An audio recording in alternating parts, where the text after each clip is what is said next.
Assalamualaikum dan salam sejahtera. Saya Nizamiah Asikin Muhammad Zukni dalam berita COVID-19. 663 sampel telah dikumpul di seluruh negara untuk kajian menentukan sama ada vaksin COVID-19 Sinovac sesuai diberikan kepada golongan kanak-kanak berusia 3 hingga 11 tahun. Menurut Timbalan Menteri Kesihatan Dato' Aaron Ago Dagang, kajian itu diadakan di 9 hospital dengan sasaran 2,000 sampel.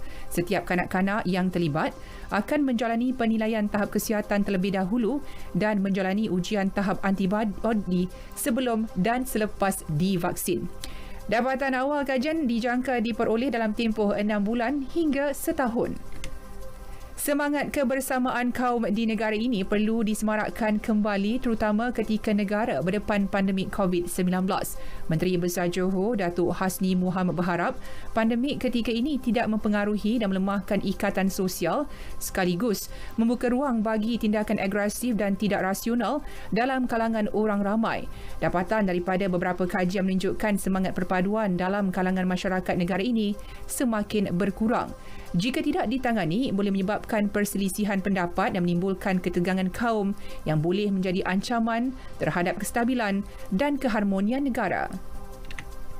Dalam pada itu, Singapura catat pengurangan kadar kes positif harian dengan hanya 454 orang dicatatkan Jumaat lalu. Menurut portal Kementerian Kesihatan, setakat semalam 599 individu sedang dirawat di hospital dengan 118 daripadanya memerlukan bantuan alat pernafasan. Sementara itu, 32 orang masih kritikal di unit rawatan rapi ICU dan 2 sedang dipantau lebih kerap. Kapasiti penggunaan ICU kini hanya 48.6%. Kes aktif COVID-19 di Thailand belum menunjukkan pengurangan namun kadar kematian masih kekal tinggi.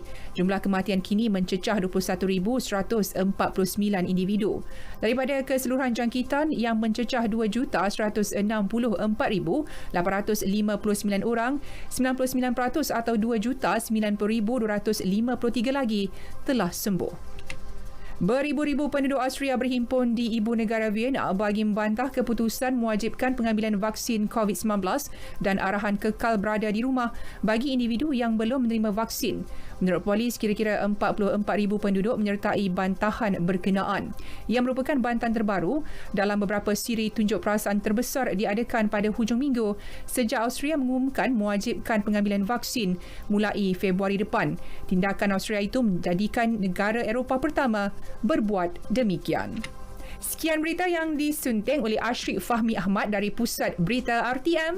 Assalamualaikum dan salam sejahtera.